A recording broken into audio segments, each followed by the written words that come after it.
Hey guys, well, we're back with another live session here, and we're almost in the month of May, and we're still dealing with the coronavirus. Almost 2 months into this pandemic, and it's a never-ending process because even as we open up some states, little at a time, I think we'll be with this virus for another year or so. And that's a little bit discouraging, a little bit frustrating, depressing. How do you get through it one day at a time? It's like you get through anything in life. Good to see you, Charles, on the live chat. But that's what I'm reflecting on today as I just heard the daily press conference with the President of the United States. Now the main thing they're talking about is testing because testing will be the key to safely reopening things at a mass scale. Good to see you, Norma. Uh, Patience is going to definitely be a virtue like it always is, and there's definitely I could be impatient at times. I'm trying to look at the bright side of things, which is maybe I'll get a deal on an RV or a piece of property. um but I really do miss the gym. If you say for me and my lifestyle, what do I miss? The gym. For a workout, yes. For a shower, yes. And for the ability to travel anywhere at any time and have that resource of pretty much a workout facility and a shower facility as a nomad, as a traveler, is the number one thing I miss. And when do I see the gyms opening up throughout the country at a mass scale? It's still going to be a long time for that, I think. Uh, and I think about often, like, too, Florida, a lot of people like the hot weather in Florida, but when they tend to get discouraged and hate Florida is towards the end of the summer, August, September, and October, because it feels like the heat will never end. The never ending thought, like being in a place in your mind where you feel like something is never going to stop. It's relentless on your mental health. It's like water torture is just a slow drip of water that consistently drops on your head for days on end. And it feels like that water is never going to stop. It's just a little drop of water. It's nothing like, like a thing, but it's mentally, it'll break you. Water torture will break you mentally, not because it's like this harsh hammer beating your head, but because a small drop that hits your head and it feels like it never is going to stop over days and weeks and months, it'll break you. I was listening to some guy today on a YouTube channel. He's getting interviewed. He used to be a drug dealer for the South American cartel, and he gave an interesting story that he was got arrested one time in Panama City or in Panama, and in that country, I guess they torture you, or at least at that time, Noriega, I think, was overseeing the land. Not Noriega the rapper either, Noriega the dictator. But what he was saying, I guess he had got locked up and he was tortured for like a couple months. And, of course, they beat him up. They like stuck things up his butt. Uh, they like beat up his testicles. And he goes, for whatever reason, he was able to deal with the physical pain. He goes, but the one time he was really scared was when he thought he was going to lose his mind. And there was a guy in the cell next to him, he said, and he pretty much had lost his mind. And he goes, the reason he kind of feared that is because you get to a point where you think you're never going to get out of that circumstance and it mentally breaks you. And so what I want to share with you tonight is I feel the mental pain that we all do with the lack of normalcy, lack of liberties and freedom that we have. Great to see you, John. Great to see you, Kamal. Great to see you, MGTO. So I feel you, I know John was sharing last night about a relationship he's struggling with. That's what it's been tough for me when I feel like I'm stuck in a relationship and I can't get out. It's never going to end. The suffering's never going to end. Not being able to get out of a circumstance when you want and in the timing you want is very challenging mentally. It could break you. None of us are above being broken mentally. How do you get through it? It's the same old answer. You got to take life one day at a time. You got to remember to have a healthy routine. Like today, I was trying to do some walking and stuff, but for me to really be in my optimum, I have to lift some weights. I'm just not I'm not in 100% good place where I would like to be, my physical workouts, and that obviously it affects my mental health as well, as far as just being in an optimal place, not as far as like a severe depression or a severe issue, but just I don't feel at my best. And it was a little bit discouraging today when I was reflecting on it. I said, man, this shit ain't never going to end, man. It's going to be at least another year. And it can get you down, whether it's this never-ending virus or you could apply it to whatever you're going through in life. The never-ending process makes you upset. Of course, I love that never-ending summer. I think that's what got me down a little bit too today. Very cloudy in New Jersey. And I don't know what it is. I mean, for me, though, I got to be by the sun, man. And it's got to be hot, because it really messes up my mind, man. I don't feel as good being up in New Jersey than I do being in Florida. So, I don't know. I may take a trip down there for a couple of weeks. But I don't know. We still got so much stuff closed that it's hard to say if it makes sense for me to do that. So, the bottom line is got to be patient, okay, as we get through these next, initially we were just saying, let's get to Easter. Then we're saying get to May. It's going to be May this Friday, which is in a couple of days as I make this video. And I don't really see things being that much open in 3 days or 4 days, whatever it is. And that's a little bit depressing, because I've been saying to myself mentally, like, just get to May. And now we're going to be at May, and really nothing significant is going to be open.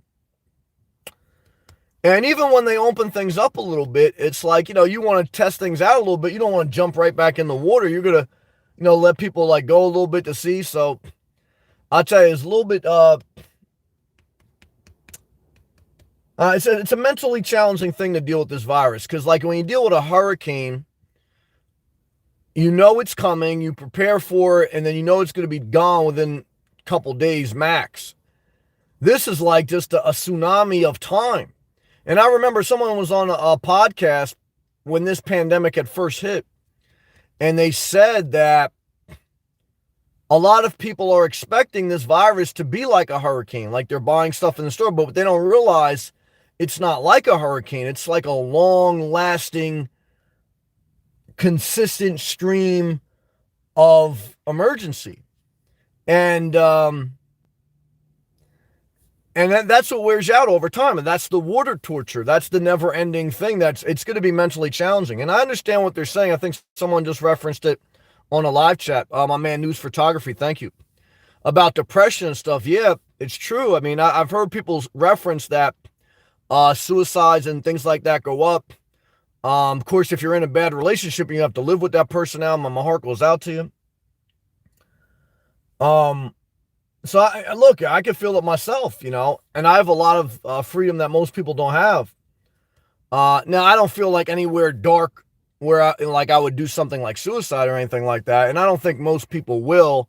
I know they say like suicides go up. I don't know. I mean, I don't know the statistics if they've gone up that dramatically. Obviously, look, if this would last for years and years, I'm sure it would, but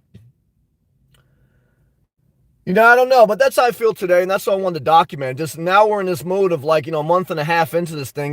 They do the press conferences and stuff, but the bottom line, again, is there's nothing like, it's not going to be like a light switch. It's going to be a slow drip to reopen. Now, one day we'll wake up and like everything, time keeps going on and things will gradually be back to normal. But like, just putting on my mask and everything, every time I go in the store, that's starting to wear on me.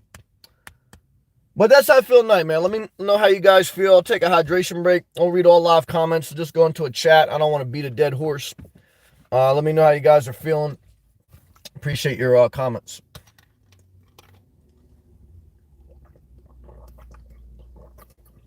Yeah, it's supposed to warm up next couple of days. I'm looking forward to that. But yeah, the sun's not the same in the northern part of the country, and this is the southern part.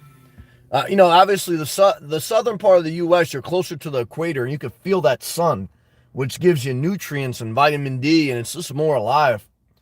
It's just a cloudy bowl up here, man. Charles, great to see you. Norma, great to see you. Still in Maryland, Norma?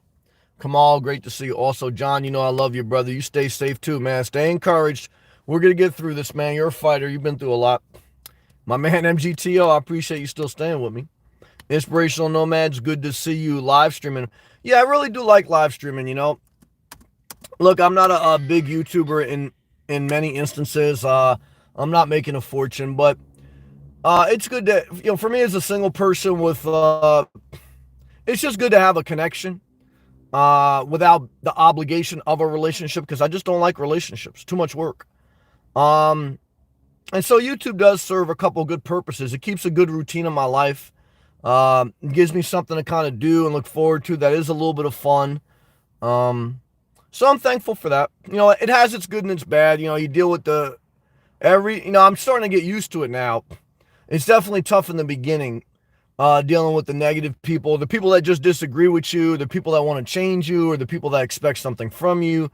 You know, that's the tough part about sharing your life publicly, because people want you to be a certain person, and when you're not that person, they're upset with you. Now, I understand that because I watch YouTube myself. So when someone doesn't meet my expectations, I get frustrated. But because I'm on both sides of the coin, I understand how to be more mature. You know, that's why I always tell you there's good value in being a business owner and an employee. You know, because when you're an employee, you can understand the business owner. And when you're a business owner, you can understand the employee if you've done both.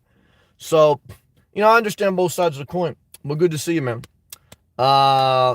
Jason, I got lucky to have weights in my garage, lost 15 pounds in 1 month. Great comment, Jason. That's one thing I've been beating myself up a little bit, you know, with a little bit of regret not buying a couple pieces of property because I really feel I would be a little bit better place. I like living simple. I'm not going to live above my means. I'm not going to buy anything real big. But if I had a home base right now, yeah, I would have a home gym. My workout schedule would probably be even better. And I really do think when I do get a home base, I want somewhere to be able to lift weights, I think. Because I think I may just totally like avoid going back to the gym if I had a home base. I mean, now I miss the gym, but if I get a home base that I have a shower and weights, I don't think I'll go back to a gym.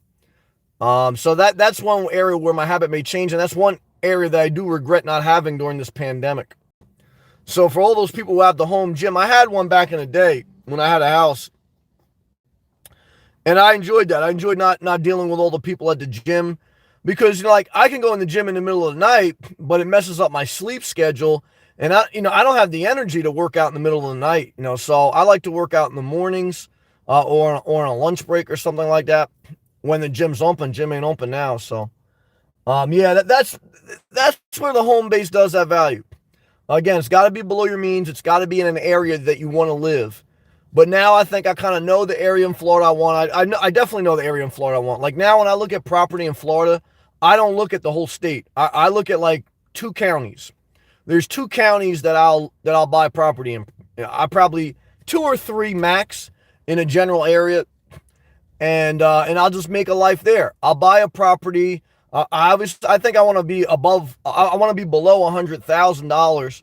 I want to buy a piece of property that it's going to be below my means, and even if I get laid off, I'll be able to get a job down there in that area, even with a lower pay scale, and still be able to, you know, support myself.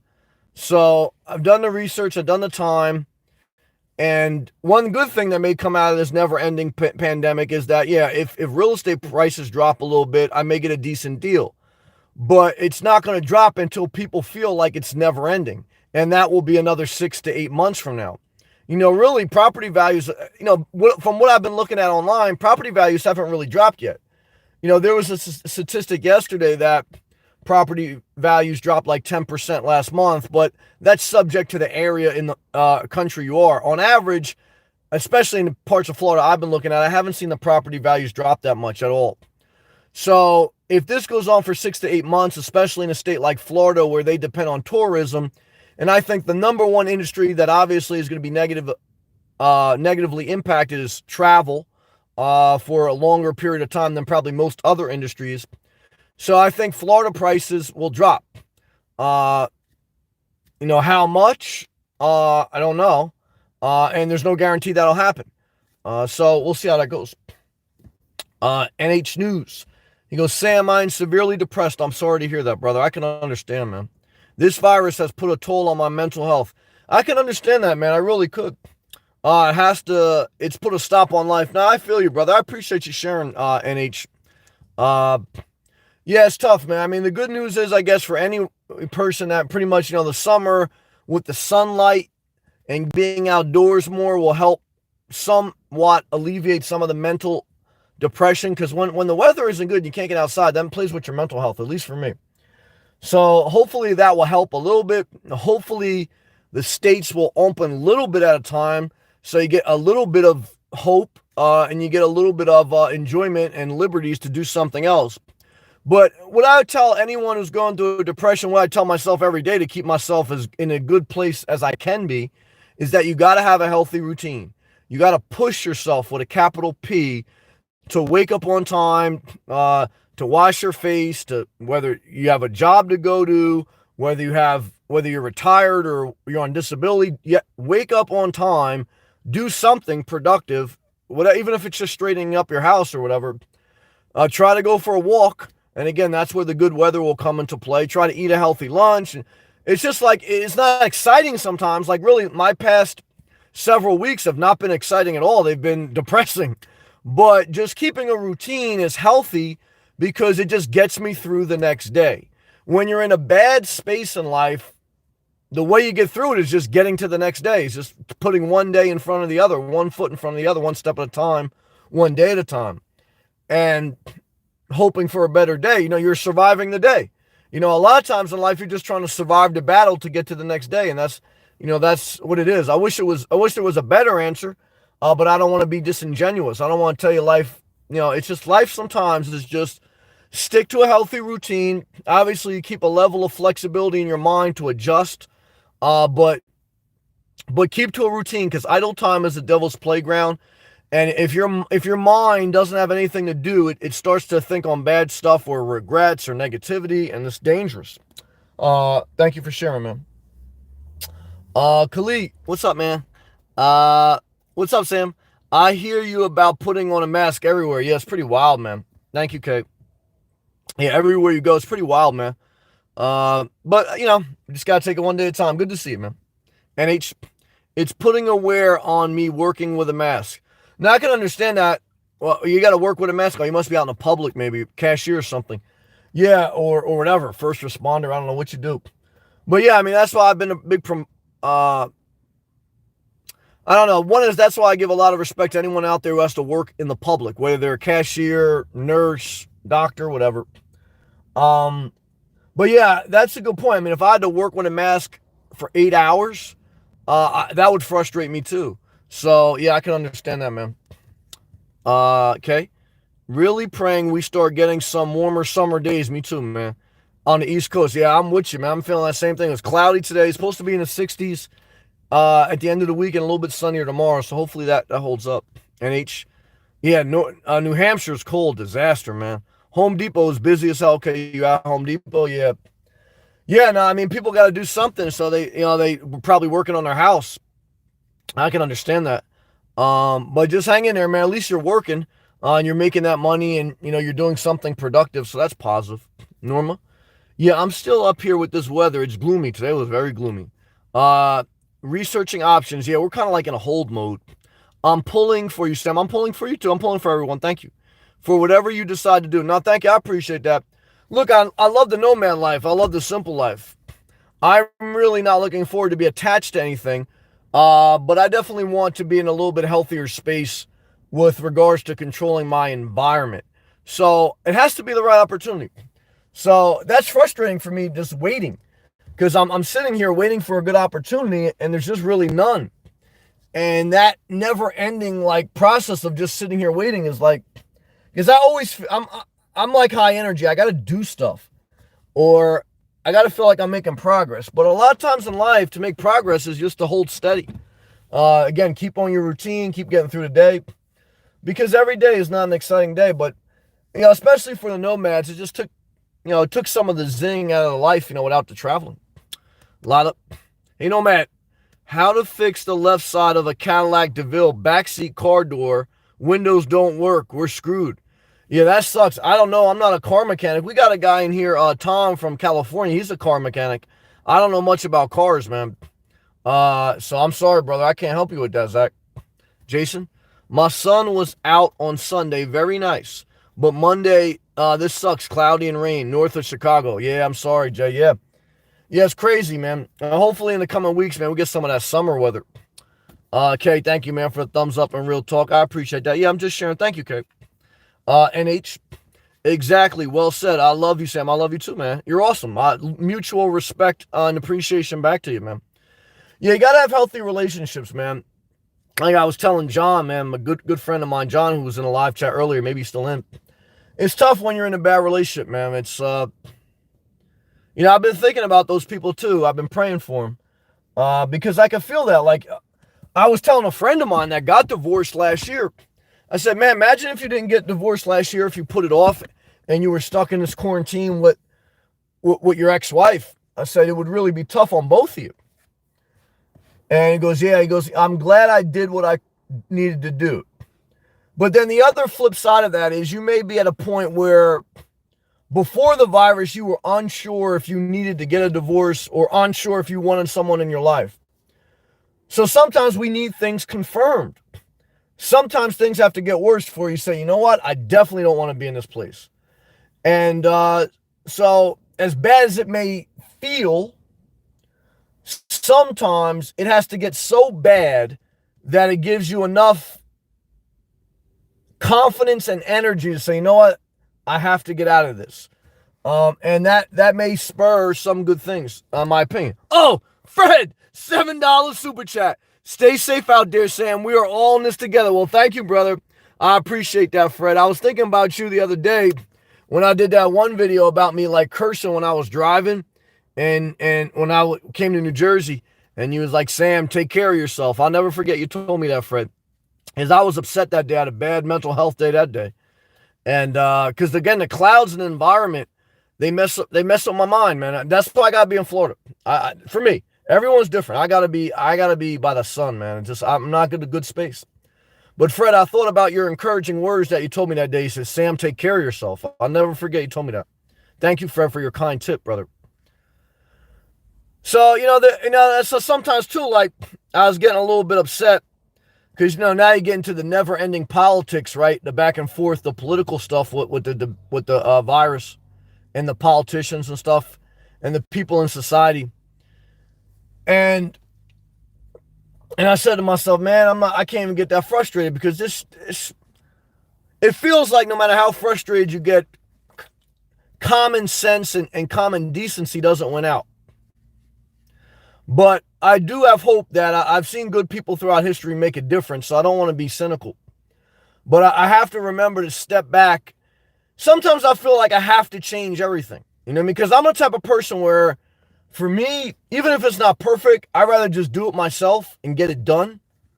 But obviously, when you're dealing with a society and you're dealing with groups, you can't do shit on your own. And when you have to do things with a lot of people, it takes time to change things. So,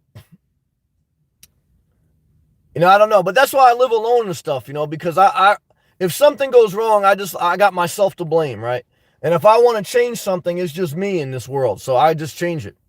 But I had to watch my mind. Like, I was resenting my mom a little bit. I wasn't resenting her, but I'm sharing with you guys honestly. I was like, man, do I really want to be up here, man? Would I be up here if it wasn't for my mom? I said, probably not. I'd probably be in Florida. So then you start to, like, in your mind, you resent people. But I know that's not right. And I don't resent my mom. My mom has been a blessing in my life. And I'm glad I came up here. But this is what you go through in your mind when you're in a bad place and you're not happy. Like Fred was telling me, like, you got to take care of yourself. And so for me, I just know I'm not married to this situation, right? And I like a couple of nomads have messaged me. Oh, Bree, she blowing a kiss at me. $2.99 super chat, keeping up with Bree, my skydiving YouTuber. Thank you, Bree, for that beautiful tip with the guys sending the hearts. God bless you, beautiful. Thank you. Thank you, Bree, and thank you, my man Fred. Very kind of you both. And don't take it for granted. But it's like what I told a couple people that they were going through their own struggles during this virus. They were living on the road out of their cars or their vans. And they said, Sam, I had to go rent a place. I didn't want to rent a place, but it made sense. And I could see that. It definitely makes sense to rent a place. But that's a little bit of a depressing thing for a free spirit, because a free spirit doesn't like commitment. So what I told them and what I tell myself, if I would ever rent or ever buy it, you're not married to it. Like if I buy something, I'm a little bit married to it. But if you're just renting, especially if you're just renting to get out of this pandemic, don't beat yourself up because you're not married. Like I told my mom, because my mom had rented a place for the winter. And I said, Ma, you're not married to this place. I mean, you could do something else. And she eventually got out of that situation. That's why I wanted to come up here too when she moved into a new place. But, that's what I would tell anyone that's in a place where they're renting and maybe they're not 100% happy renting. Maybe they don't like the landlord. Maybe they don't like the town, whatever. Or maybe they just don't like to rent. They like to be on their own. Just remember, renting is not marriage, and you can get out of it. I mean, you can get out of a marriage too, and you can get out of a house. I mean, I've sold a house. It takes a little bit longer. You can get out of anything, but the mind hurts when we feel like it's never going to end. Like I remember like the last, I put my house on the market and negotiated back and forth a couple times. And finally, we were under contract. But from like the 45 days that it took from going under contract to closing, it felt like it was never going to end. And I remember one time I did break mentally during that process. And I was very frustrated. It was weird because I had an executed contract. It wasn't a major issue, but it was like waiting for the 45 days to finish, getting the inspections and getting the things in order that I needed to sell the house. I had to keep reminding myself to take it one day at a time. But it does end. I mean, I did sell my house. And I'm thankful I did.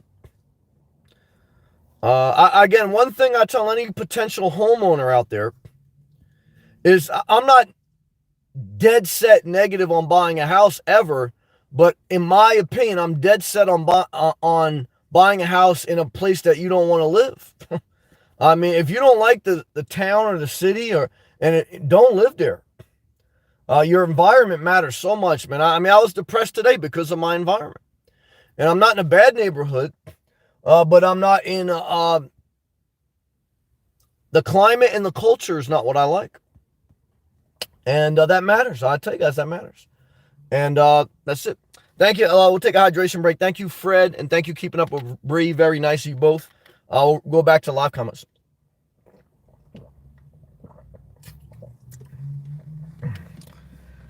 And don't get upset, guys, too. When people don't like you and people aren't happy with your outlook or your performance, don't even let it get to you, guys. Because you just got to keep moving forward in life. And don't let people bring you down. Don't let them do it. Let's continue to read. Where are we at? Shatali. What's up, man? You telling the truth? Thank you, Shatali Prayer. I appreciate that, man. Great to see you again. NH, stick to my Home Depot job. Yeah, that's a good job. There was a time in my life years ago I was looking at working at Home Depot as like they started to have specialized positions as like electrical department supervisor and stuff like that. And at that time, I don't know what this was. This was probably about 10 years ago or so. I was in between jobs. And that was like when they started to have a specialized position. You had to have an electrical license, at least at that time. And it was between $20 and $30 an hour. And that was like great money. I was like, wow, that's great. But yeah, a Home Depot, I don't think that'll go anywhere, man. I really don't. I think that's good job security. You could get a lot of side work too. Like if you were a plumber, or if you were an electrician or a carpenter, and if you like to do side work, you could work at Home Depot. And when you're working in that department, people come in there all the time. They're looking for a contractor. When I did electrical contracting, I remember getting a couple jobs just walking through the aisles buying material. But I don't like to work with my hands anymore unless I had to. And I I don't want to live above my means anymore where I have to work 2 jobs. I mean, I guess right now, technically, I work 2 jobs, but, there was a point in my life where I'd work 2, 3 jobs, and it was just to afford my lifestyle. It wasn't really, to get ahead per se. And that wears on you. That really does. Not worth it. You got to cut your lifestyle down. Josh, what's up? Super chat. Yeah, I saw the very generous Fred and keeping up a brief. Thank you for pointing that out. I was on a little bit of lag. I didn't have my laptop up. Josh, yo, Nomad, I just want to take a hot shower. I hear that. I don't ask for much, but it's way, is that too much to ask for? No, it's not. And that's actually good for your mental health. Believe it or not, when you have a long day, taking a nice long shower is good for your mental health. It's a good decompression.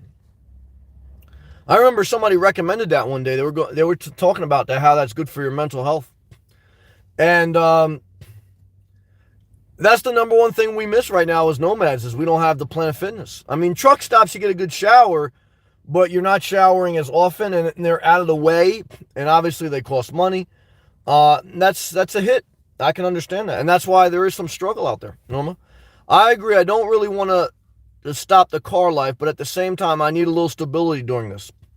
Yeah, I mean, that's what I'm saying. If you need to bridge the gap between now and when we go back to normal, which I think maybe a year, this ain't going to end anytime soon, as far as full back to normal, it may make sense to rent. You're not married. I probably won't. If I had an RV, would I rent a RV lot? Possibly, I would. I possibly would. I saw an RV lot in the part of Florida I like, for $500 a month rental. I said I would definitely consider that, because in the summer, the prices for rentals in Florida always go down, and with the pandemic, the rental prices have gone down a little bit too.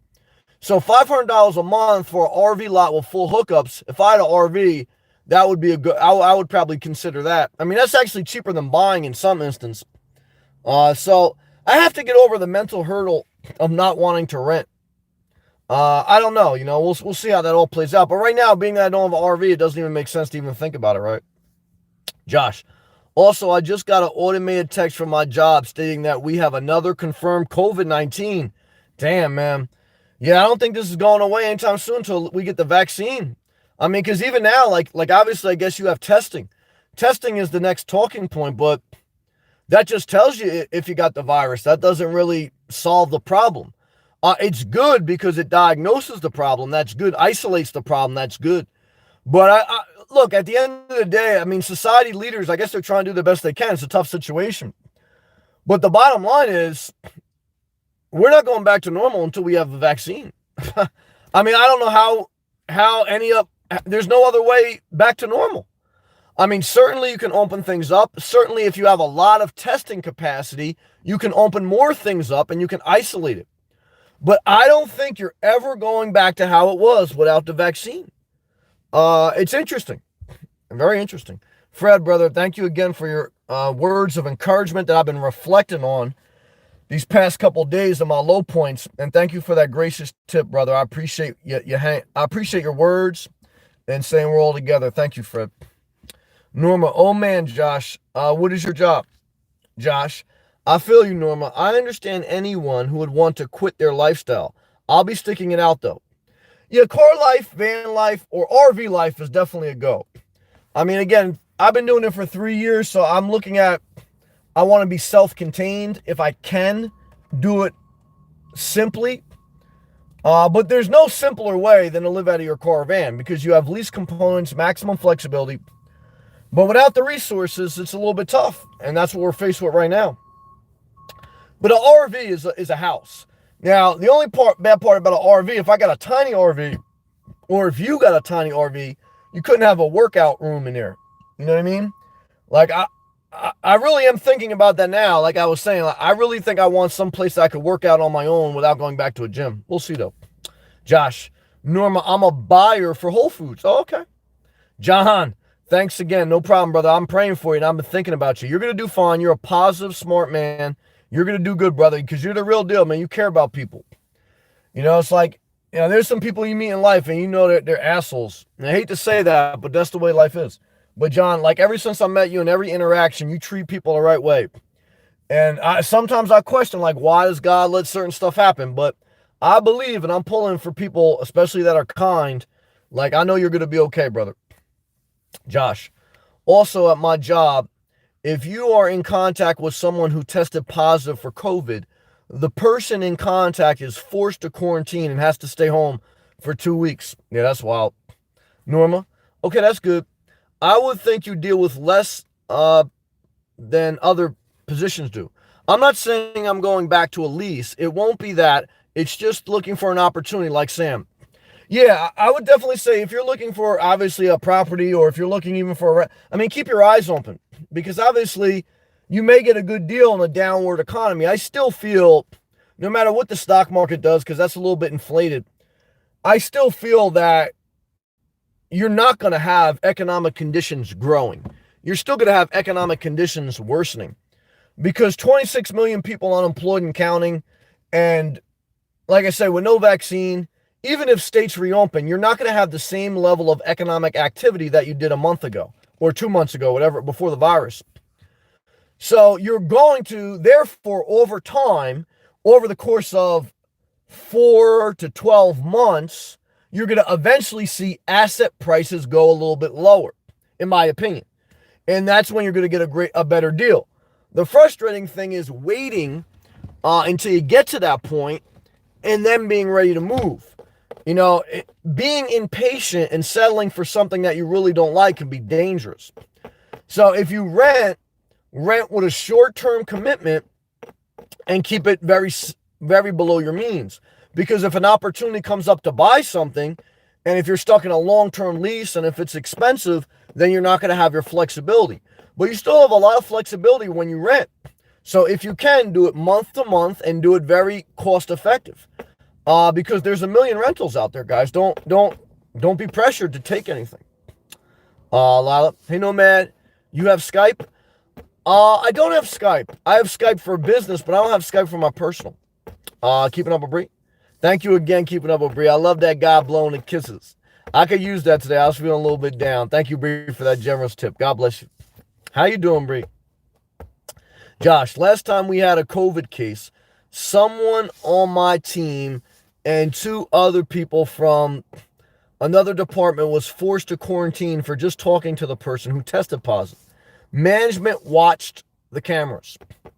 That's crazy. Josh, to see the other positive test person. Josh, Norma, I'm still on the sales floor, but I do have to set the morning schedule 5 a.m. to 1 p.m., so it isn't bad. United Kingdom, what's up, man? Hey, Sam, enjoying your videos, thank you. And your real talk on life, thank you. My real take on life, thank you. A lot of what you say, things are true. Well, I really appreciate that, United Kingdom. I was thinking about that today, too. I was watching other YouTubers that are really growing fast. And I'm very thankful that over 3 years, my YouTube channel has grown to what it is, but it really hasn't grown fast. I mean, it's really like a slow, gradual thing. And if I don't really talk about something controversial with a catchy title, most of my videos don't get much views. And so I was thinking about that today, Sam. I was like, man, you know, if you don't, you gotta have a little bit of a gimmick.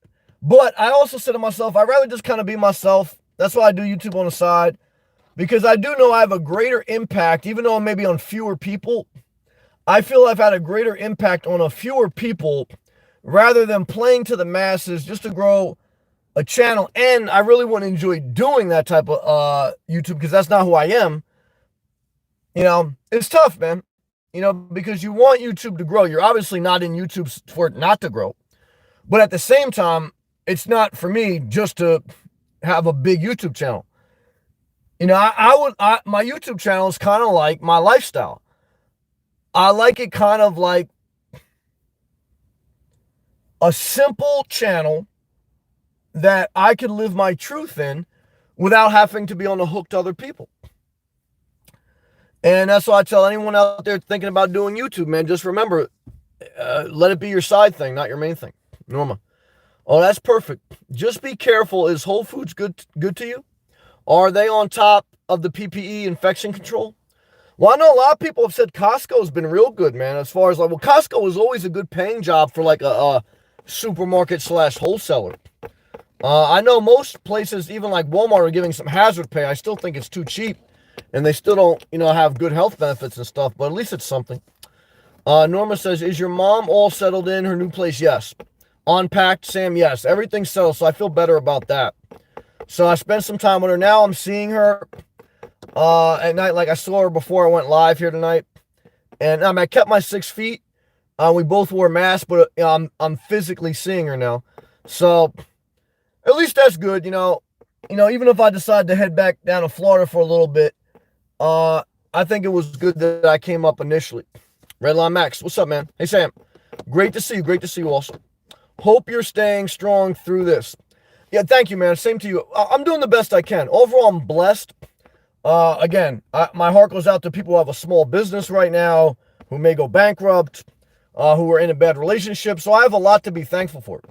I have my down moments, though, because it does feel like this thing's never going to end. And, but in the long term, I think, things will work out, and we'll go forward. Vlad, changing your routine is good too. No, that's true too. You have to see different scenery, and you do have to change things up a little bit. No, that's true. Variety is the spice of life.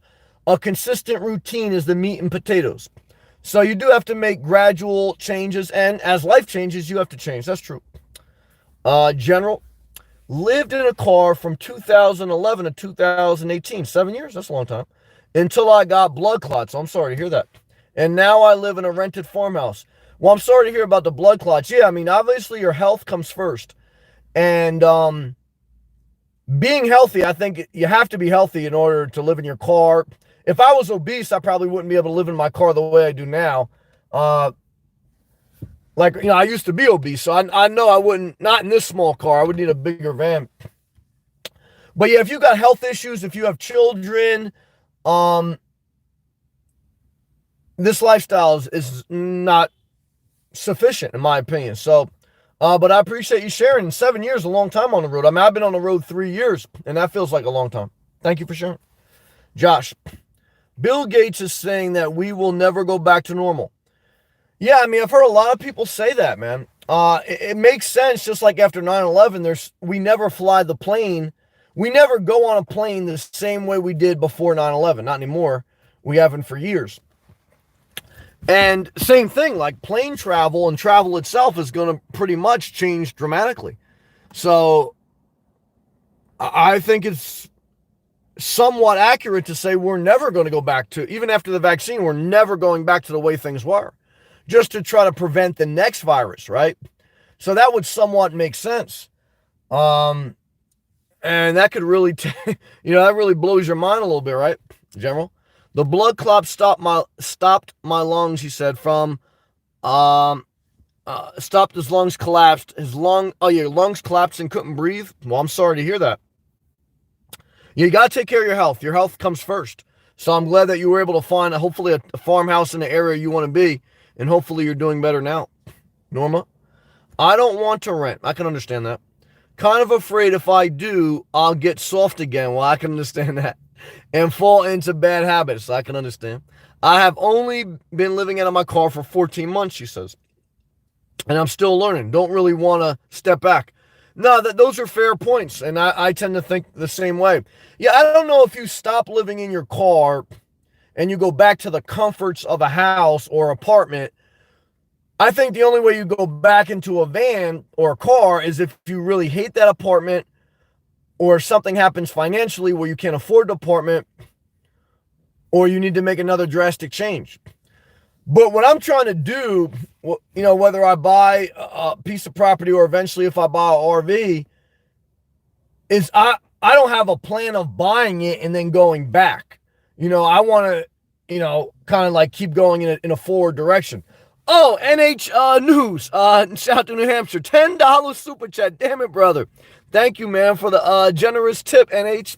Shout out to you, man. Thank you for all your good comments, too, in the beginning of the live feed, brother. I really appreciate that, NH. And God bless you, man. Hang in there, brother. NH News, thank you. Keeping Up with Bree, thank you. and Fred, thank you. Really appreciate that, guys. Very nice of you. Yeah, so, it's like, I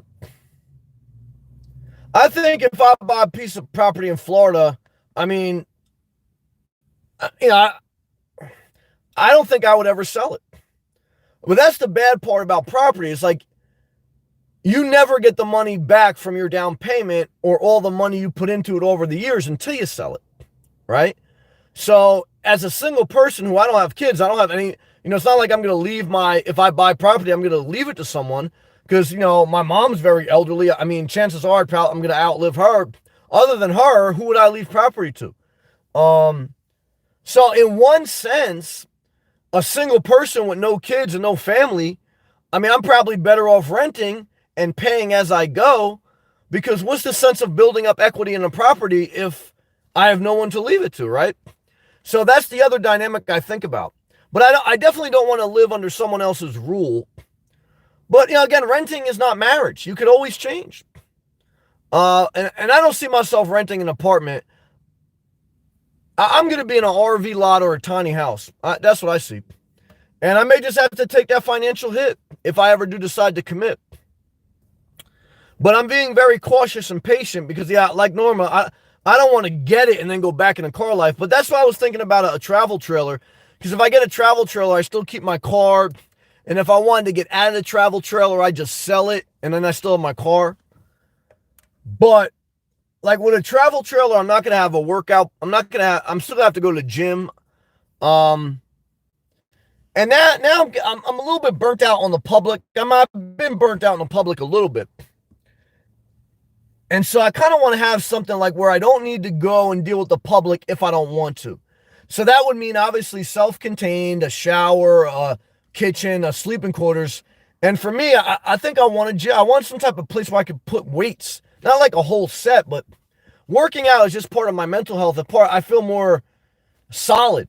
Like right now, I don't feel as good. So I got to think about that. Thank you again, guys. Let's continue to read. Josh, General, wow, 7 years? You must have saved a lot. Were you fine doing that for the long stretch? Yeah, I mean, it's interesting. Like the first year or so, like I really didn't save anything. One is I took a couple risks that didn't work out. And then I just basically focused on paying off debt.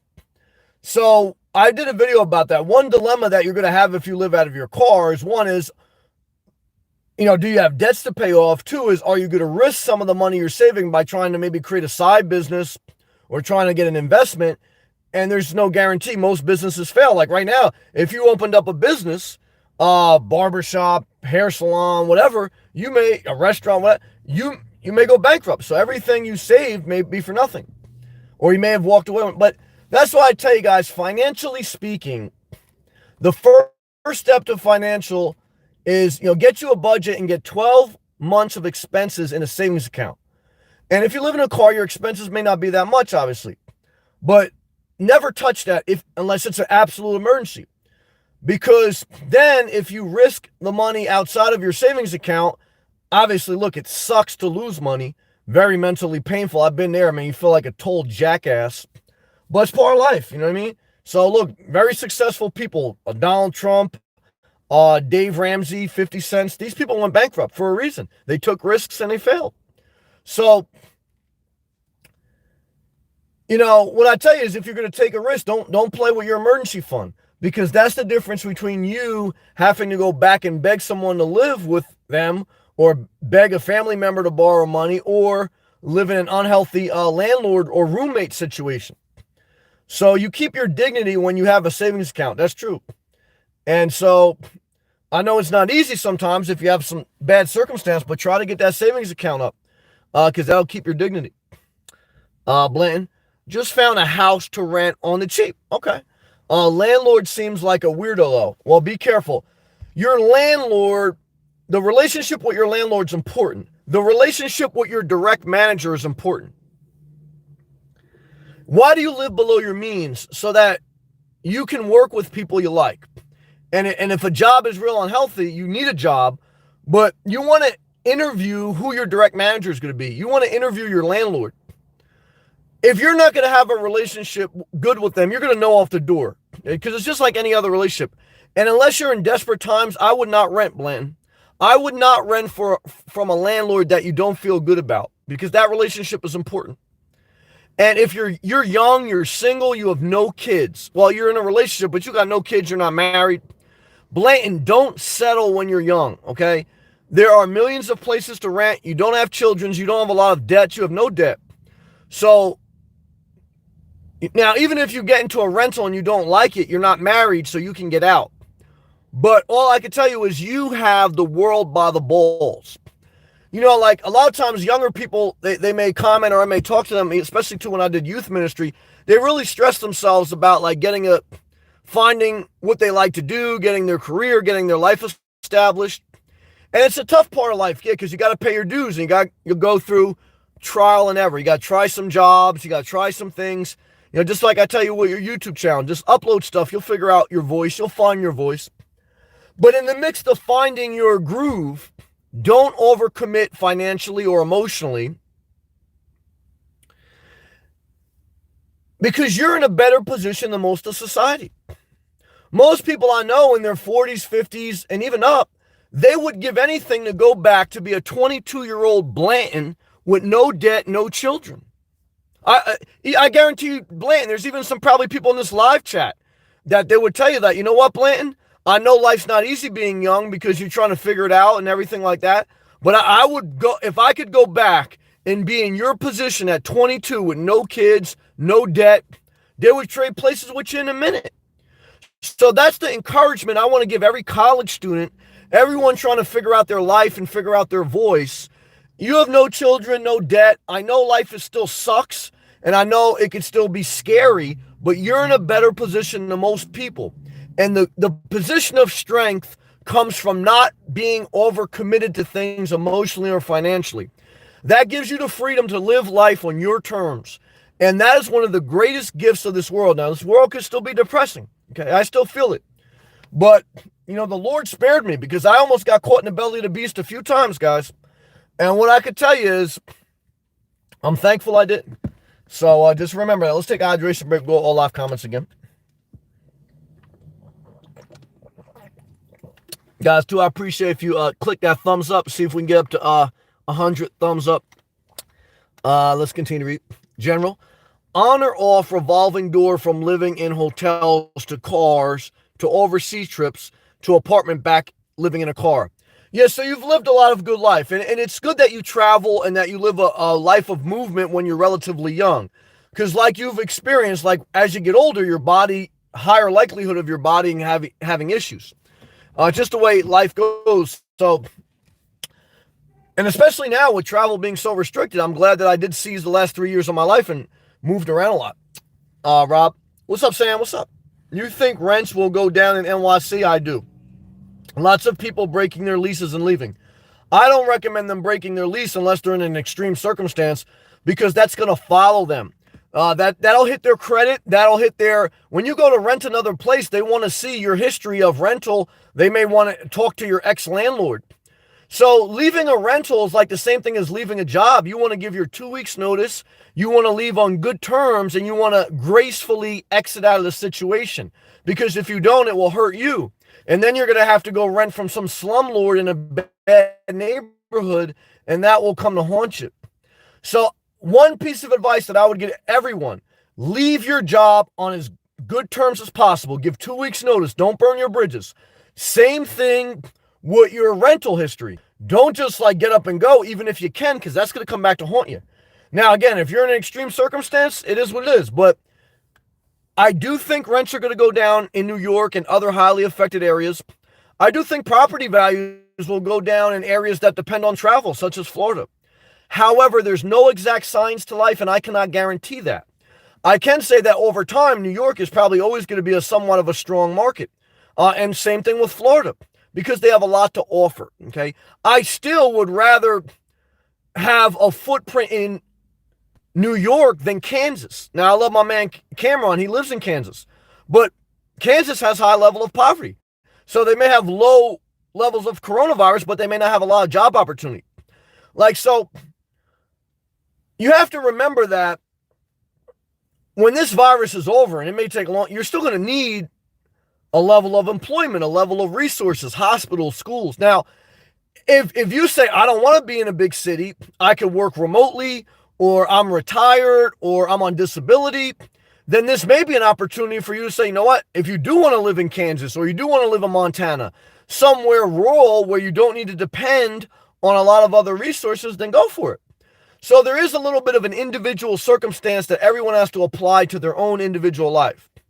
But if you're a young person, and if you got kids or family, those are all things that you really have to consider. But the bottom line is, yeah, I do think New York City rentals and property values will go down. They've been up for like 10, 12 years in a row. So things don't always go up. Things don't always go down. But yeah, we're in a little bit of a correction mode, I would say, definitely for that region. Definitely. Norma, you've definitely had an impact on me, Sam. Thank you. I think it's more important to touch a few people you can actually get through to. I do too. I thought about that today.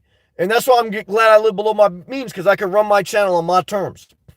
And I could speak directly without having to worry about, I'm going to lose some viewers on this one. And for me, in a creative space, that's the best way to be.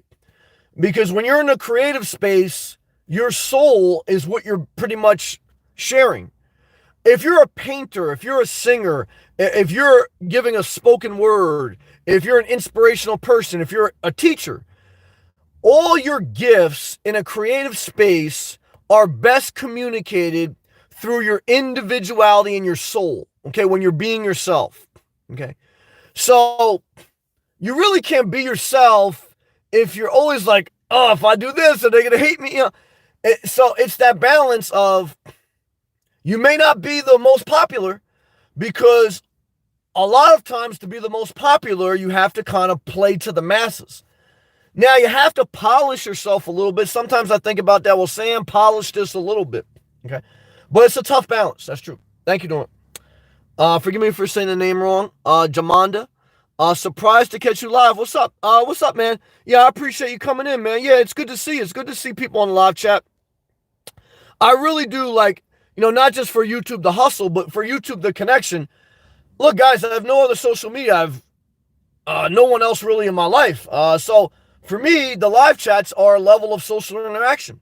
Like, especially now with Starbucks being shut down for a month, part of my social interaction used to be going to Starbucks at the end of the day and talking to baristas. And I knew some people in certain areas of Florida. So, this supplements that. Thank you, man. Great to see you.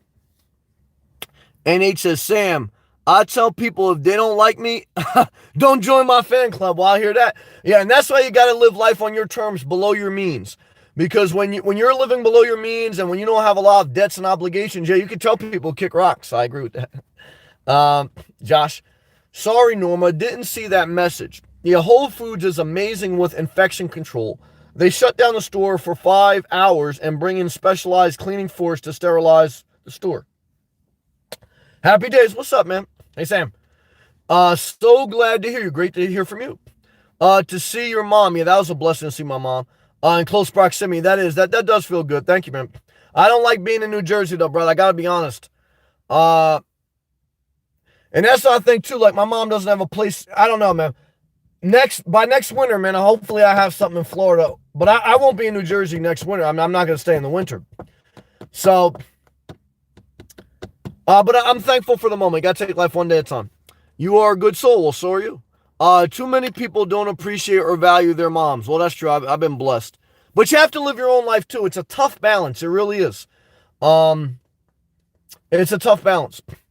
So nice to hear the way you appreciate your mom. Well, yeah, she's been a blessing to me. But it is a balance. I mean, I have to be honest. You have to live your own life. Because, like I say, even today, like I caught myself resenting my mom a little bit. But I had to stop myself. I said, Sam, I chose to come up here. My mom did not ask me.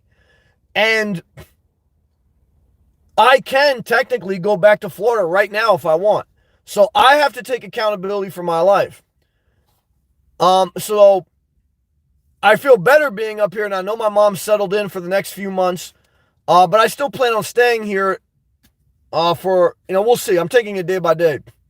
But look, your mom, if you've been blessed enough to have a good mom, not everyone has. I mean, I don't relationship with my father anymore, but so everything's a give and take. But your mom is like the closest thing to God that you're going to get as far as like unconditional love. But your mom is still human. So it's like a give and take. You learn that through life. And so even if I would ever have my mom come live with me, if she couldn't live on her own, I would have to have a separate room for her because I have to have my own space. That's not, or else it wouldn't be healthy. It wouldn't be healthy for me. It wouldn't be healthy for her.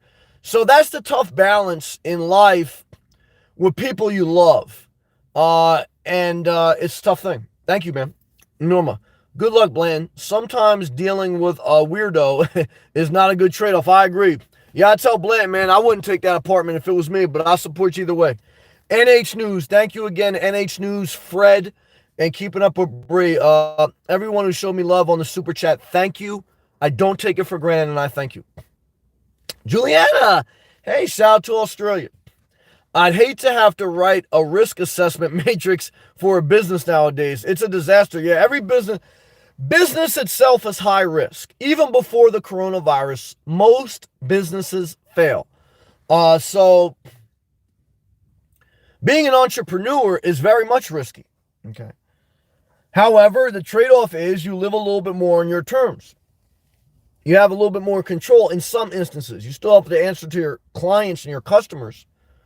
So it's a balance. But I definitely think about the hair salons, the barbershops, the tattoo parlors. Now look, some of them are nasty people.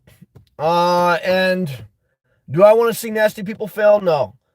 But I don't know. When I start to say, look, well, maybe this will teach some people something, I said, Sam, don't even get involved.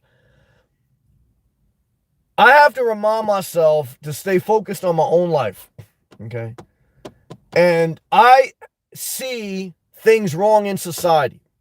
And I think society should be more balanced because if we're the wealthiest country in the world, I still don't feel that we treat the citizens as if they're our citizens are not treated as if we are the wealthiest country in the world. Our corporations are, and our citizens are shamed for voting for things they want from the government. But the corporations get so much from the government. And you're seeing that now. And that's where I get upset. But, everyone has to see it for themselves, I guess. Juliano? Oh, yeah, I read that. And how are you, Juliano? Juliano's been in Australia. She's been struggling with taking a shower, and her mom's in a nursing home up down there. NH, you're welcome. Love you. Be safe. You deserve it. Well, I thank you for the graciousness. I can't say that any of us deserve anything, but I thank you very much, NH. Thank you. Happy days. I don't think things will go back to being the same. That's probably true. Sam, can you say a little prayer for my mom? I will. And her health, I definitely will. On a different note, so glad I logged in now to see you live. It's oh yeah, you're in the UK. It's later there, man. Thank you. It's past midnight. Thank you, brother. Yeah, I will pray for your mother. Look, if my mom had a health issue, your heart breaks. At the same time, we're all gonna get old and die. It's a tough part about life. But bottom line is, I will pray for your mother. I try to say a prayer every night. I mean, I talk to God all throughout the day, in my mind, in my soul. And I try to remember when I get caught up in an algorithm of praying too much. I remember Jesus said, don't ramble on and on and on. He said, just say like one prayer, 1 Our Father, and keep it moving. Because God already knows what you want. So don't obsess over prayer either. In my opinion, do what you want. So, yeah, I mean, that's one thing I think about how fortunate I am to at least have known my mom. I'll be 40 this year. And so for my mom just to be alive is a lot more than other people can say. I know a lot of people that lost their parent when they were very young. And that's very traumatic. My mom lost her mom when she was like 8. My grandmother, my mom's mom, she died of cancer like when my mom was very young. And I think that's what caused my mom to be an enabler. Because my mom felt the pain of not having a mother. So I think in some instances she overcompensated. Now I'm glad she overcompensated because it's very, you're very fortunate to have a mother that, spoils you and stuff like that and like cares for you. But it's traumatic, man, for people who lose their parent early in life. And I think how fortunate I am for that. So if you're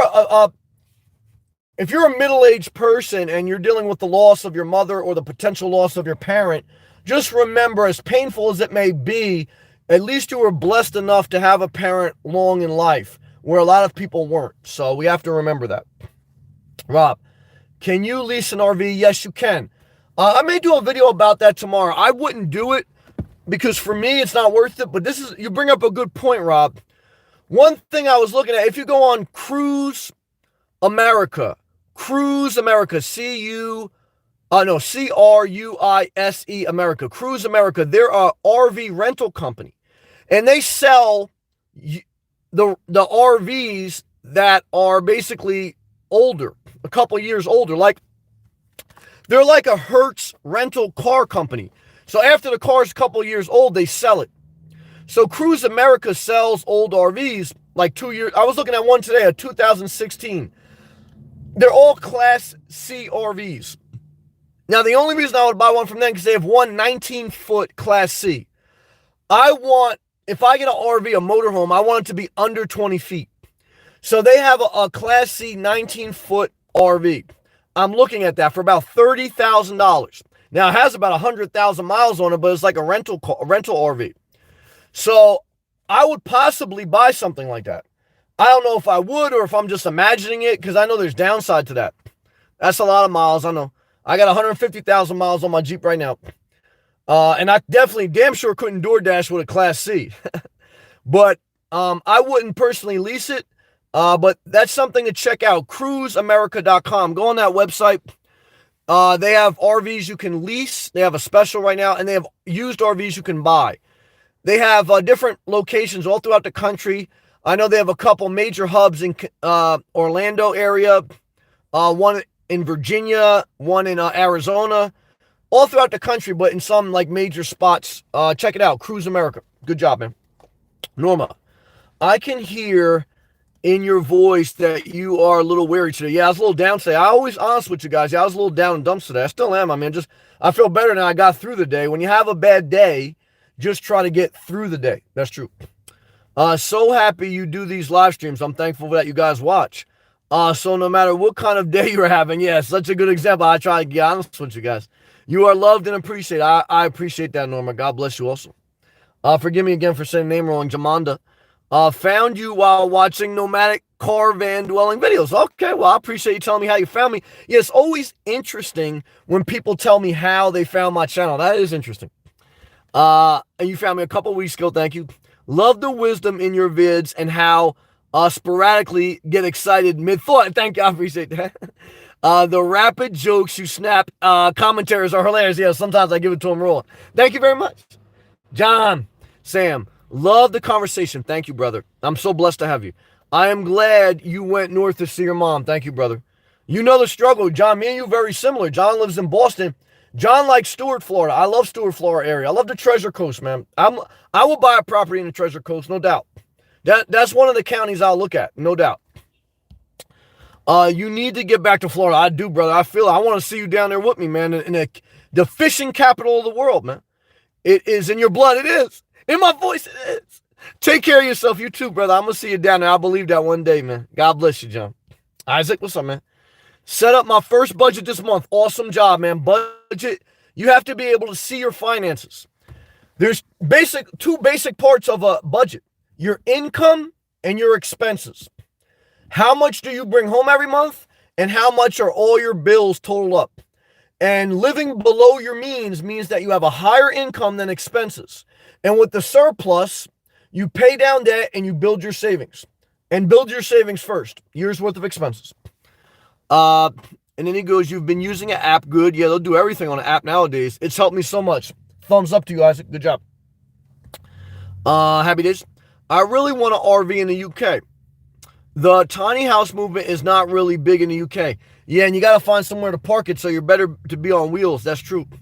I really want it to kick off there. Tiny houses that are affordable. Land that is also affordable. I'm hoping anyway. Now, it's a good hope. Look, I think house prices and specifically how they build houses, not just the appreciation of real estate value that has gone up, it's how they build houses. They no longer build like a small, quaint ranch, one-level house under 1,000 square foot in most major areas. And that lack of affordable housing, as far as just for like a regular middle class person, is what's caused these 2-story, 3-bedroom, 2-bath houses to be built as like the bare minimum. And that's where people have rooms in their house they don't use. They buy furniture just to fill the rooms. They pay for extra heating and cooling. It's a burden in their life. And it's all because the builders are no longer building the small, quaint houses. But for me, I look at it as a blessing because it pushed me into the RV life, the nomadic life. And now, being that I've lived so simple for 3 years, the good thing is, even if I add something, if I add an RV, if I add a home base, I'm not ever going to go above 1,000 square feet. I don't think I'm going to go above 500 square feet. Like, I think Norma or someone asked me yesterday, like, Sam, if you had $100 million, what would you do? I would not buy a mansion. I have no desire to live in a mansion. I like small, easy to manage things. Not just for financial, but for mental health. I don't like to worry about a lot. I don't like to deal with a lot. And I don't like to have parties. Not anymore. So for me, small, compact, and mobile, that's what I like. Happy days. RV main focus. I hear that. Jamanda, any advice for me? He says, a black guy making his way into a caravan dwelling lifestyle by the end of the summer. I want to see the country but the South worries me. No, I can hear you. I mean, look, the South, like if you go into like the deep South, like Alabama, even like South Carolina, there's parts. Now, obviously, look, I'm not black, so I'm not going to try to speak from that perspective. But obviously, what I would tell you is there's still a certain culture in the deep South that I feel, okay, and that I really don't vibe with. And that's mainly why I go Southeast Florida, because the culture is very diverse, okay? And I like that. So there's, obviously the more country and the more back roads and the more deep South, the Mississippis, the Alabamas, the Tennessees, it doesn't mean like there's not diverse, great people there, but there's certainly going to be pockets of that Confederate flag culture that may or may not be racist, but it's going to be skewed towards a more narrow perspective. And I don't vibe with it personally myself, and that's why I don't go to those areas. So my overall advice would be, I don't think on average you're going to have any problem. But what I do think you're going to experience is what I experienced. You're just not going to feel comfortable in certain areas. I don't think necessarily you're going to have a problem, especially if you're a respectable person and don't bother anyone. That's how I always look at life. I've been in all type of neighborhoods, bad neighborhoods, good neighborhoods. I've been the only white person in the middle of projects. And, sometimes that I paid the price for that. And I've been in the middle of luxury neighborhoods. So the bottom line is, look, if you catch yourself in the wrong neighborhood, don't matter what color you are, it's going to be bad news, especially at a certain time at night. So what I tell everyone, no matter what your race, is stay the hell away from high crime neighborhoods, because there's nothing positive going to happen, okay? The next thing I would tell you is culture matters, but culture is going to be based on an individual perspective. For me, the reason I like Southeast Florida versus Northwest is because I like the culture better, okay? I can find a similar temperature of Southeast Florida on Southwest, but I don't like the culture in Southwest Florida. So you're going to have to travel. And even when Malcolm X, when he traveled, he said that broke down racial barriers. Because if you ever read Malcolm X's biography, what he said, he was very narrow-minded in how he viewed white people. But when he traveled and he met many white Muslims, he said those racial barriers got broken down. So travel breaks down barriers that you may have of the South. However, there's going to be real stumbling blocks just for areas that you don't like. But I tell you right now, no matter where you travel in this world, again, if you go into a high crime area, no matter what your race, you're asking for trouble. So stay out of there, be respectful, keep it moving. When in doubt, keep it moving. And that's the general piece of advice I would give anyone in my experience. Bland, I hope my video last night made sense to you, Sam. I did, man. I just appreciate you showing me love, man. Hard to do it in one take. Now, I appreciate you putting yourself out there, man. I respect that. And I thank you for that. But I just wanted to be unfiltered. I appreciate you being bold enough to speak what was in your soul. I felt appreciated. And like I always tell you, start now, refine it as you go. You're going to find your voice. but you're going to find your voice because you're bold enough to share your voice. You're going to find your voice because you're bold enough to share your voice. And I thank you for your expression of gratitude, man. It means something to me, and I appreciate it. Bland. Thank you, Norma, for all the well wishes. Jamanda. Is 32 too late of an age to make this drastic lifestyle change? Let me continue to read your comment, then I'll answer that. Van Car living. And what do you suggest for someone struggling with self-discipline? That's an interesting question. I know you said it's a need for this lifestyle. I do. Those are good questions. So let me answer them starting from the top. So he asked, is 32 too late to start this lifestyle? No. I didn't start this lifestyle till I was 36. So, but if you have children and if you have pets or if you have a physical or mental disability, no matter what your age, it's an issue. So the age of 32 is not, if you were 82, I would say yes. If you're 32, no, but if you have kids, pets, or disability, then it may be. Next question. What do I suggest for someone struggling with self-discipline? Well, I can understand it because my mom has struggled with that throughout her life. The Lord blessed me with a level of discipline, but I've also let myself go in life, and I had to really be hard on myself to get myself back to a point where I wasn't obese and wasn't smoking cigarettes and wasn't hanging out in bad places. So I would not recommend you living in your car if you don't have self-discipline. In my opinion, you should do whatever you want, but I want to give it to you real, my honest opinion. I got my life together physically, mentally, emotionally before I hit the road because I think you need to be whole if you're going to live a life that requires a lot of adapting and a lot of changing on the road. I think if your life is a disaster and you jump in a car, it's still going to be a disaster. I really think you need to be more disciplined living on the road because you got to self-induce a healthy routine. Now, that doesn't mean I haven't met people on the road that don't have any self-discipline. I've met a lot, but they get themselves in trouble. They hang out in the wrong neighborhood. The cops are constantly knocking at their doors. They don't keep it moving, and they're not really thriving. They're just surviving. They're living dirt cheap. They're eating at the Dollar Tree, and that's fine. They're surviving. Maybe they got hard times, but it's not a good life. So you should tie goals to living in a car, and when you live in a car, it's an unstable environment. It's an adventurous environment. When you live in an apartment or house, it's a stable environment. So the time to get your life together is when you're living in a stable environment. Because when you live in an unstable environment, you have to really be whole to deal with the instability. So that's how I would answer that question. Those are good questions. And for you to even ask those questions, to me, it shows me that you do have a level of a good mindset because you're giving some good thought to which, I think those are great questions. I get concerned when someone says, Sam, how do you stay warm in the winter? How do you stay cold in the summer? Those are, I don't want to say stupid questions, but they're ignorant questions because those questions have been answered a million times. And, so that's how I feel. Let's take a hydration break.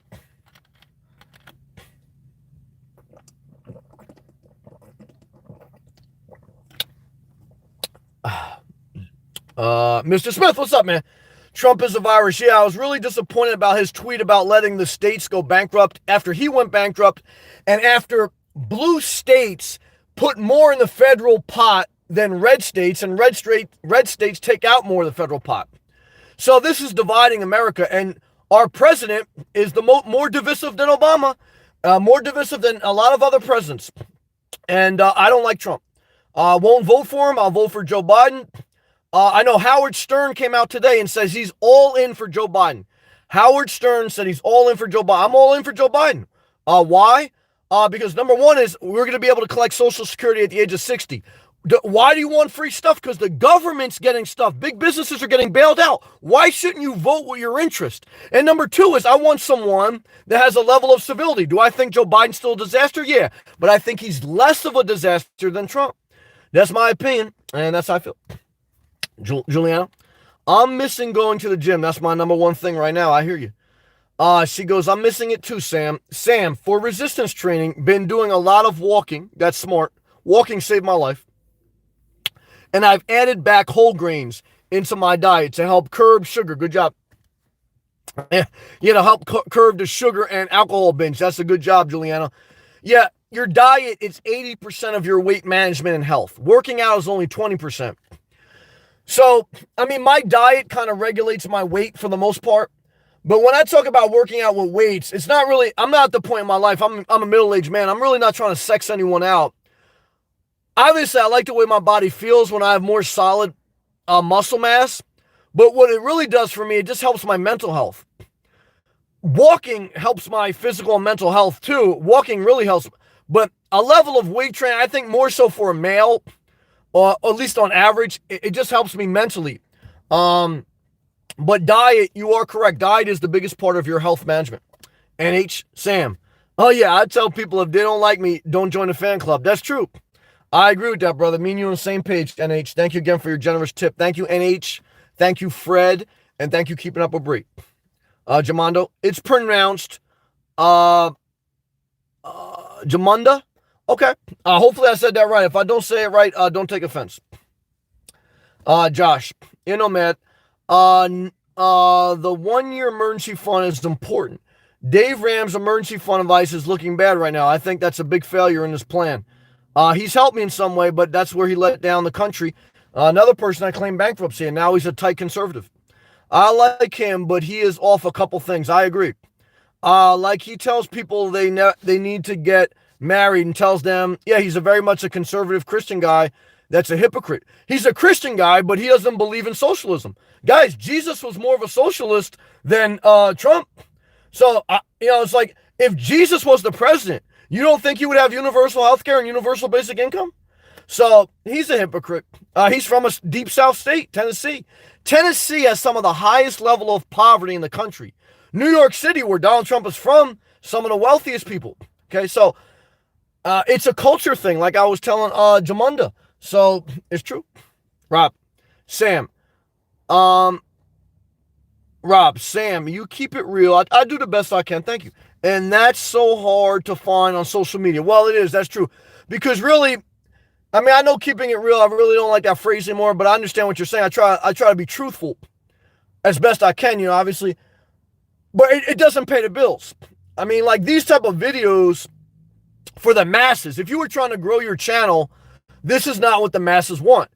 And so, it's a given, but that's why I live below my means, because I want to live life on my terms. I want to make videos how I want to make them.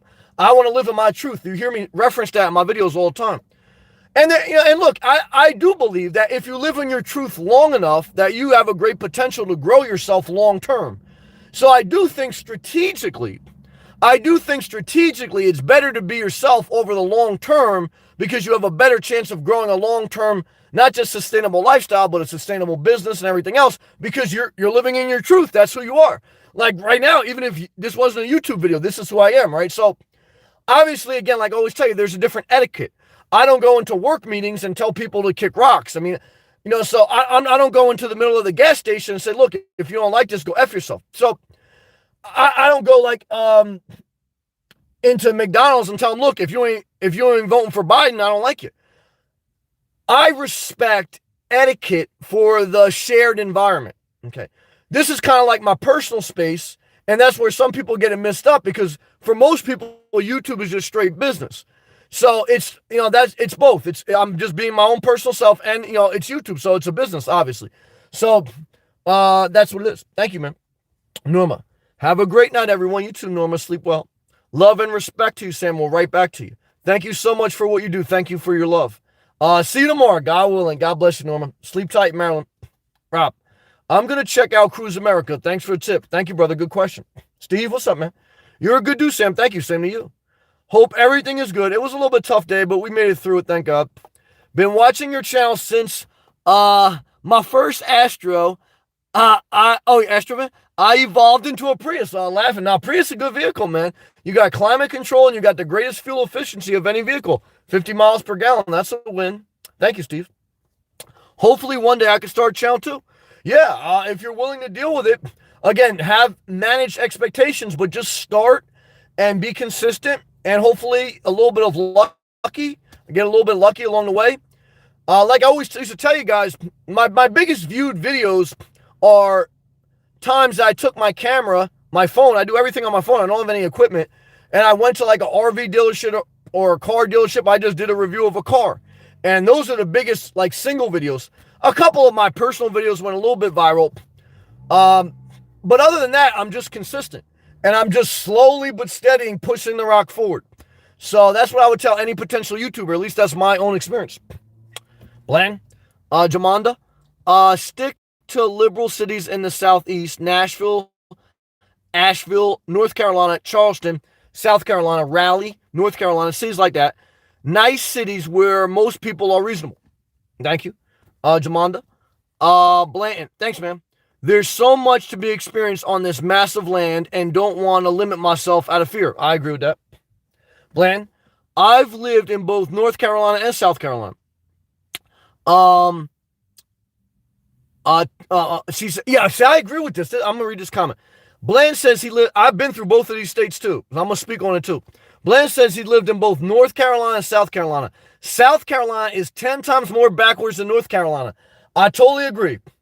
I met some good people in South Carolina, and I don't want to be disrespectful, but I have to be honest. When I go through South Carolina, guys, it's bad vibes. I don't like the culture. It feels backwards. I know some good people. Hilton Head area is nice. I met some nice people of all walks of life. But the culture overall, it's backwards. So I agree with that comment. And then he goes, I'd honestly say avoid Alabama and Georgia. I would tend to agree, especially certain areas. Tennessee and both Carolinas have some good free-thinking cities. Yeah, that's a good comment, Blanton. I agree with most of it, man. Josh, I'm 30 and started living in my car. Okay, never too late. Yeah, I was, 36 when I started. I agree with that, Josh. Peppa Pig. Hey, Peppa. Hey, Sam. I just wanted to say I enjoy your videos. Thank you. You post early in the day. Thank you. Today was a tough day. I can understand that. I felt that way myself. And it helped me out. Well, that's a blessing. Thank you for sharing that. I watched it at break with my coworker. Thank you. She came clean. She was in a divorce. Praise the Lord. That's a blessing. Thank you, Peppa Pig. I hope that healed her because I understand it completely. And that's a blessing to hear that. Thank you. Thank you. John P. Are you still in New Jersey? Yes. Mr. Smith, thoughts on NoFap? NoFap means that a male restrains from masturbation. I think masturbation is healthy. Now, there may be a season of your life where you want to go celibate, not masturbate if you're obsessed with porn, if it's an unhealthy addiction. I've never been obsessed with porn. There was a season of my life where I did abstain from even masturbation because I was like real into the Bible. And there's a part in the Bible that says, even if your eye causes you to sin, gouge it out.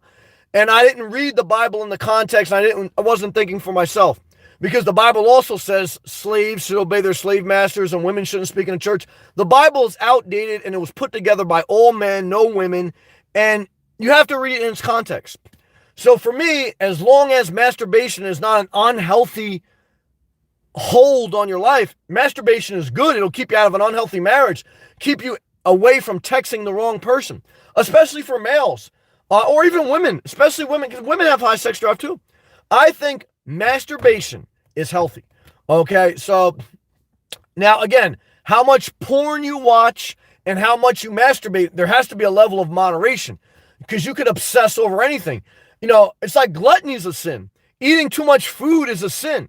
If you obsess over anything, it could be too much. But I think you need some masturbation, some ejaculation, okay? Because you have a reproductive system. And I don't think that means you should have more kids. I think you should masturbate more so that you don't have sex with someone you regret. Good job. Good question. Where are we at? Christopher. Hashtag living below your means. I agree with that. Money bag. And sunglass emoji. I agree with that, Christopher. Good comment. Michael. What is one question you would ask if you were one of the reporters asking questions in a task force?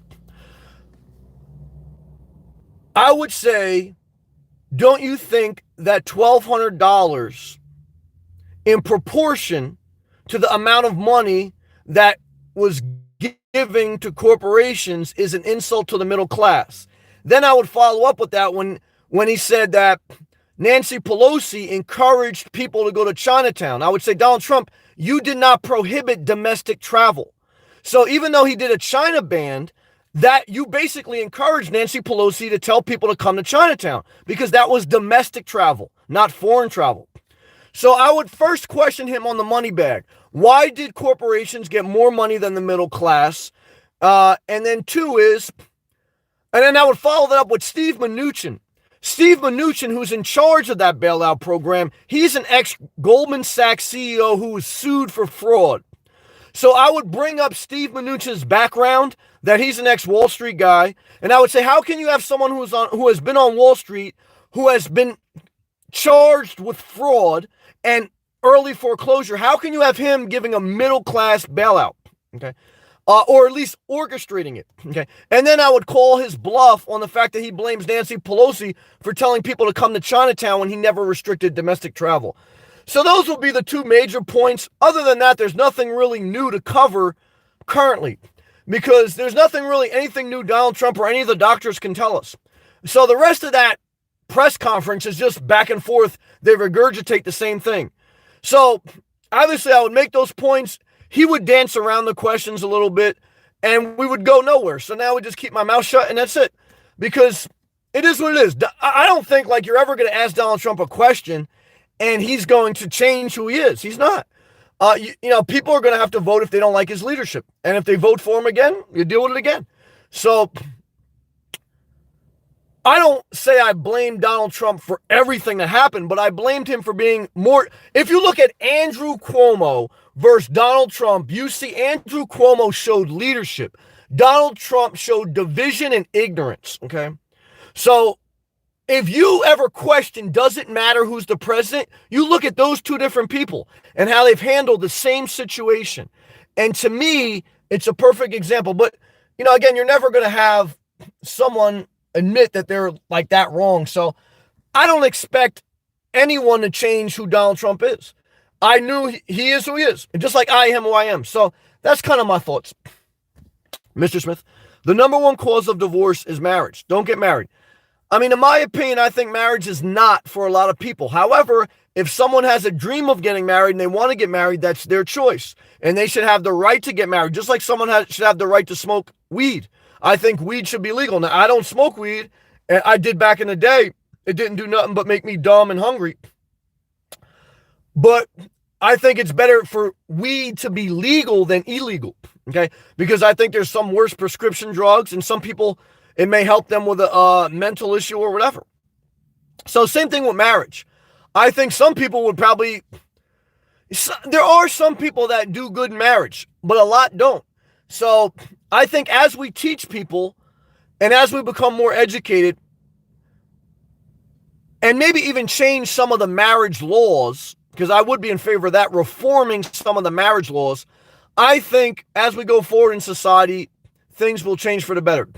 But guys, even if you're not married, relationships are hard, okay? And it's not just the other person, it's you too. Dealing with people is hard when you're in a relationship. So you don't have to be married to feel the pain of a bad relationship. That's true. Keeping up a break. My dream is to have my own home in Boca Raton. That's a good dream. By 30, all right now. You're always welcome to barbecue. Well, I may come by. I may boondock. Thank you, Keeping Up with Bree. I'll see you down in Boca. God bless you. Josh. Mr. Smith, I went on a 150-day no-fab. No masturbation for 150 days, he said. A lot of benefits. I'll be doing that no-fab again with another month for the long haul. Okay. I'm not mad, to each their own. Josh, laughing at the marriage comment, Mr. Smith. So true. Mr. Smith, thanks, Josh. I'm on, you do no-fab too. Once a week fab routine. I'm not mad at that. Whatever was working for you guys. Mr. Smith, Josh, how did it take you to get over the urges? Yeah, see, I don't know. Why do you guys do no-fab? Why don't you masturbate? Do you feel like it's unhealthy? Are you obsessed with porn? Is that why? Like Mr. Smith and Josh, can you tell me why are you doing no-fab? Do you feel like you're obsessed with porn? Or I'm very interested in that. Mr. Smith, I'm tired of Nancy Pelosi. He goes, I wish AOC was Speaker of the House. She will be. Nancy Pelosi and even Donald Trump, that whole generation, they're not going to be even if they get reelected by 2024, the generational change will take place. If you think a $1,200 one-time thing is bad, imagine the whole house was red. I agree. There's two Democrats trying to push a $2,000 a month bailout for the middle class until unemployment levels go back to pre-coronavirus.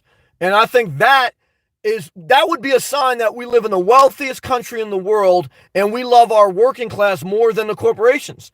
But right now we have a government that loves our corporations, the same corporations that outsource all of our stuff to China. Okay, they love them more than they love you. And I think that's a disgrace. Josh, reproductive system is fine. Josh, it completely rewires your brain for the better. What, not masturbating? To each their own. I just would disagree in my own opinion, though. Mr. Smith, the divorce rate is 44%. If a medicine didn't work, 44% of people wouldn't take it. Yeah, I don't know, man. I don't know. For me, if you're going to have children and you're going to raise a family, I can see the benefits of marriage. So, however, if you're not at that mode, then yeah, I would say not get married. Now, again, you could probably have some reform of the marriage laws, but I don't think marriage itself is evil. I think if it's not done in the right way, it's very damaging and dangerous to a lot of people's lives. So it's just a balance of life. But look, guys, even if you get out of a bad marriage, you can still reset your life. Because what you're going to realize is you don't need a lot to make you happy. What you need is peace of mind. I've met people that have got out of a divorce. They've lost a lot of money. But they said that they gained their peace of mind. And so there's something to be said for that. Tomasco, and Josh. So if you had a hot wife who wanted to get down twice a day, you would say not today, honey? Well, I don't know. I think nofab is, I think that's if you're single, right? I don't know, man. That nofab thing is just not my thing. Steve, nofab is an internet fad. Yeah, it's like the keto diet, in my opinion. Anything over 2 weeks is pointless. I won't even go 2 days or 2 minutes, but that's just my opinion. Josh, Nomad, I read studies that say excessive masturbation, excessive eating can kill you. Excessive masturbation can alter your endorphins receptors. That's probably true.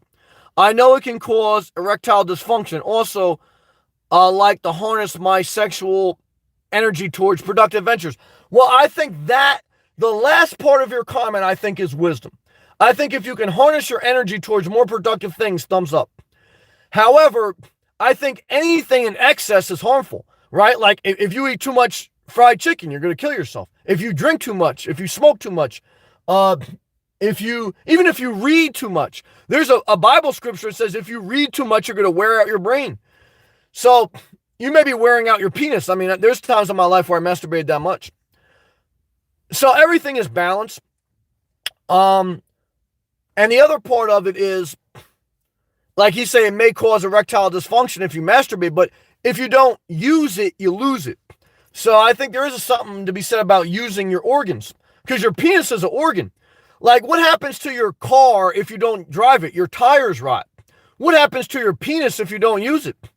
It rots. Now, I don't think you should use it as far as having unprotected sex with women. I think you should use it to masturbate and to use its function. I think it's healthy to relieve some stress. However, I do agree that depending on the stage of life you're in and the mindset, and if you're obsessed with porn, it may be good to take a step back and to refocus your energy until you can kind of grasp on a balance. Good comment. Josh Tomasco, nofab doesn't apply if you have a partner. That's what I thought. Steve, facts, yeah. Yeah, and I'd rather you nofab and stay single than have a partner and get laid twice a day. Tomasco, at Josh, I see, thanks. Josh, that's true, Nomad. Too much of anything is bad. That's true. Michael, 320 million people in the United States, but we only get to pick between 2 to be our president. Gets more competition than presidency. Well, one is, I think the American people are to blame, because out of the American 320 million voters, the ones who can vote, only 50% of people vote. Colin Kaepernick did not vote, and he basically caused Trump to get elected. So if people don't vote during the primaries, where you have more than one candidate to choose from, and if people don't vote during the presidency, then the American people are the ones to blame. And so in one sense, you could say, look, the American people, they don't even deserve $1,200 because they're not even willing to vote. So I could really ream out a lot of American lazy people, even that have a strong opinion, like Colin Kaepernick or Kanye West or any other person that I can name that they have strong social reforms that I think we should pass, but they don't vote because they say it don't matter and then they don't have the candidates they want. Guys, you got to vote. Okay, you got to vote in your primaries, and not just for your presidency.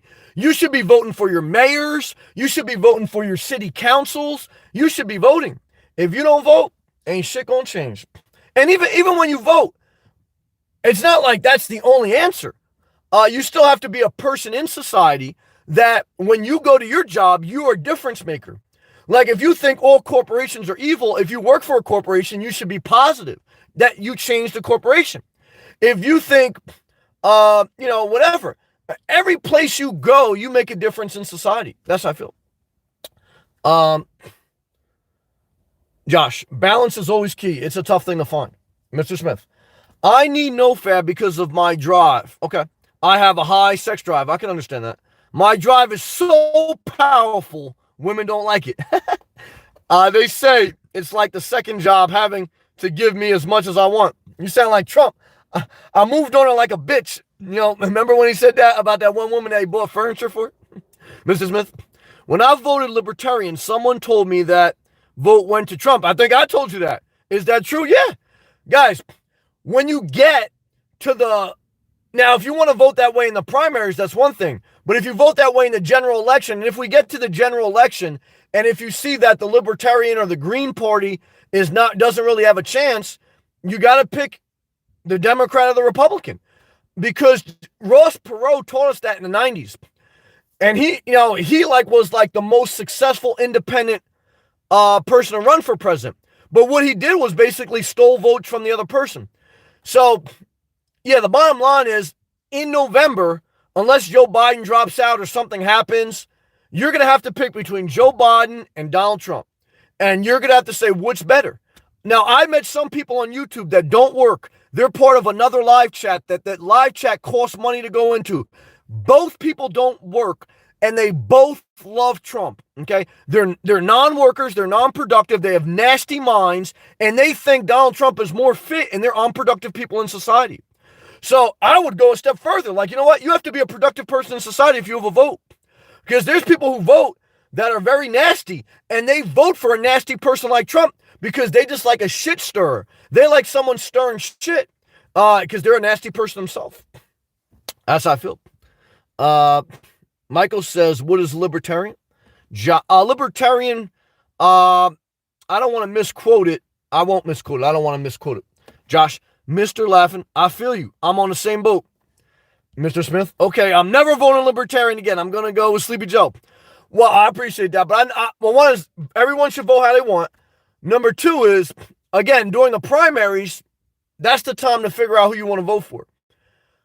Like, even me. Now, I didn't vote because I could have voted absentee, I guess, during the primaries. But, because that's when the coronavirus happened. And I left Florida, I came up to New Jersey, it was a fucking disaster. But I voted in the primaries and every other primary, and I voted in the general election, every other general election. But like, there's a lot of people that say, I don't like Sleepy Joe. And they didn't vote in the primary. They didn't vote for Andrew Yang. So guys, you have to vote. You know what I mean? It's like, that's the only way shit gets done. Mr. Smith and Michael, a libertarian is an anarchist. I don't know if that's well, damn, man. Is that? I don't think that's the definition. Demanda, if I knew something about NoFap, I'm an expert now. Yeah, you got a lesson in NoFap tonight. Steve, I think Cuomo should run. I would agree with that. I don't think he can, but if Joe Biden would drop out, or if Joe Biden gets full dementia and he's got to get put down or put out, then yeah, I would vote for. I think Cuomo's way more better suited. So yeah, I would love to see that. But if I don't have the choice, if I just have like Joe Biden or Trump, I'm voting Biden. I want Social Security at 60. And I want less divisive president. That's true. Mr. Smith, in 2024, we'll have Cuomo or AOC. I look forward to that. I can't wait. Yeah, that's what I have hope for. I think that even if Donald Trump gets elected, that I think we'll get AOC or Cuomo or someone very progressive. And I think that'll be good. And I'll look forward to that. Steve, Mr. Smith for sure. Josh, Jamon, you're welcome. Laughing. All right, guys, we made it through all live comments. I really appreciate you guys watching. Good night to you, Mr. Smith. God bless you, brother. Thank you, Fred. Thank you, Keeping Up with Bree. And thank you, NH, for the super chats. Thank you for everyone who watched. Thank you, guys. Before you leave, if you click that thumbs up, I appreciate it. I'll see you tomorrow. Every night I go live around 7 p.m. to 8 p.m. Eastern Standard Time. I start. Go from there, guys. Peace and love.